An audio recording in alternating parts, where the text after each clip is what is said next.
ಮನೆಯಲ್ಲಿ ಸುಲಭವಾಗಿ apple cake ಹೇಗೆ ಮಾಡೋದು ನೋಡೋಣ ಬನ್ನಿ. ಮೊದಲಿಗೆ ನಾವಿಲ್ಲಿ 2 ಬನ್ನನ್ನು ತೊಗೊಂಡಿದ್ದೀವಿ. ಸೊ ಅರ್ಧ ಕಪ್ಪಷ್ಟು ಹಾಲಿನ ಪುಡಿ, ಅರ್ಧ ಕಪ್ಪಷ್ಟು ಬೆಲ್ಲ ಮತ್ತು ಸ್ವಲ್ಪ ಕಾಯಿ ತುರಿ ಬೇಕಾಗುತ್ತೆ, ಮತ್ತು ಕೋಕೋ ಪೌಡರ್. ಸೊ ಇವಾಗ ಹೇಗೆ ಮಾಡೋದು ಅಂದರೆ, ಇವಾಗ ಮಿಕ್ಸಿ ಜಾರಲ್ಲಿ ಬನ್ನನ್ನು ಕಟ್ ಮಾಡಿ ಹಾಕೋಣ. ಸೊ 2 ಬನ್ನನ್ನು ಚಿಕ್ಕದಾಗಿ ಕಟ್ ಮಾಡಿ ಹಾಕೋಣ. ಜೊತೆಗೆ ಇವಾಗ ಹಾಲಿನ ಪುಡಿ ಅರ್ಧ ಕಪ್ ಸೇರಿಸೋಣ. ಜೊತೆಗೆ 2 ಟೇಬಲ್ ಸ್ಪೂನ್ ಆಗುವಷ್ಟು ಕೋಕೋ ಪೌಡರನ್ನು ಸೇರಿಸೋಣ. ಸೊ ಇವಾಗ ಇದನ್ನು ಚೆನ್ನಾಗಿ ರುಬ್ಕೋಬೇಕು, ತರ್ತರಿ ಆಗೋ ರೀತಿ ರುಬ್ಕೊಳ್ಳೋಣ. ಸೊ ಈ ಥರ ನೋಡಿ.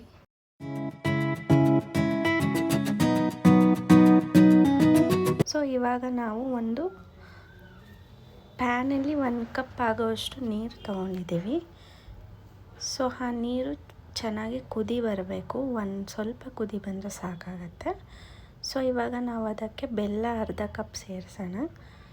ಬೆಲ್ಲ ಪಾಕ ಬರಬೇಕು ಅನ್ನೋದೇನಿಲ್ಲ, ಸ್ವಲ್ಪ ಬೆಲ್ಲ ಅದ್ರ ಜೊತೆಗೆ ಕುದ್ರೆ ಸಾಕಾಗತ್ತೆ.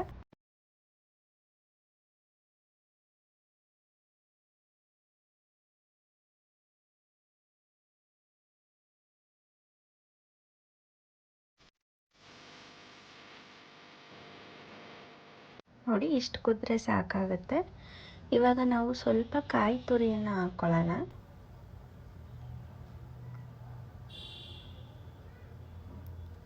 ಸೊ ಇನ್ನೊಂದು 5 ಸೆಕೆಂಡ್ಸ್ ಅಷ್ಟು ಕುದಿಸೋಣ.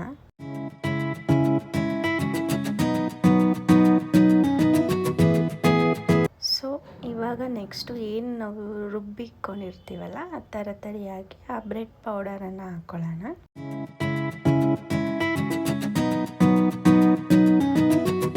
ಸೊ ಹಾಕ್ಕೊಂಡು ಚೆನ್ನಾಗಿ ಮಿಕ್ಸ್ ಮಾಡ್ಕೊಳ್ಳಿ. ಯಾವುದೇ ಗಂಟು ಇರಬಾರ್ದು. ಗಂಟಿಲ್ಲದ ರೀತಿಯಾಗಿ ನಾವು ಮಿಕ್ಸ್ ಮಾಡ್ಕೊಳ್ಳೋಣ.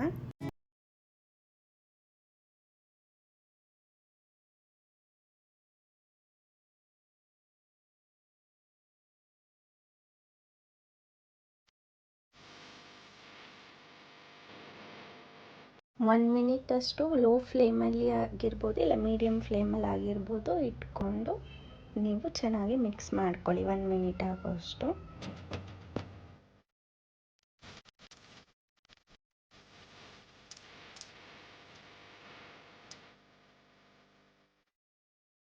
ಸೊ ಇವಾಗ ಇದನ್ನು ತಣ್ಣಗಾಗೋಕ್ಕೆ ಬಿಡೋಣ.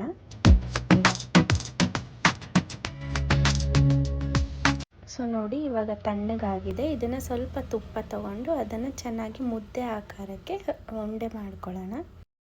ನಿಮಗೆ ಯಾವ ಸೈಜ್ ಬೇಕೋ ಆ ಸೈಜಲ್ಲಿ ಉಂಡೆ ಮಾಡ್ಕೊಳ್ಳಿ. ಉಂಡೆ ಮಾಡಿಕೊಂಡು ನೀವು ಇವಾಗ ಏನು ಕೊಕೊನಟ್ ಪೌಡರ್ ಇದೆಯಲ್ವ, ಸೊ ಅದನ್ನು ಕೊಕೊನಟ್ ಪೌಡರಲ್ಲಿ ಡಿಪ್ ಮಾಡ್ಕೊಳ್ಳೋಣ. ಸೊ ನೋಡಿ ಫ್ರೆಂಡ್ಸ್, ಇಷ್ಟೇ. ಮನೆಯಲ್ಲೇ ಸುಲಭವಾಗಿ ಬನ್ನಿಂದ ಆ್ಯಪಲ್ ಕೇಕ್ ಮಾಡ್ಕೋಬೋದು.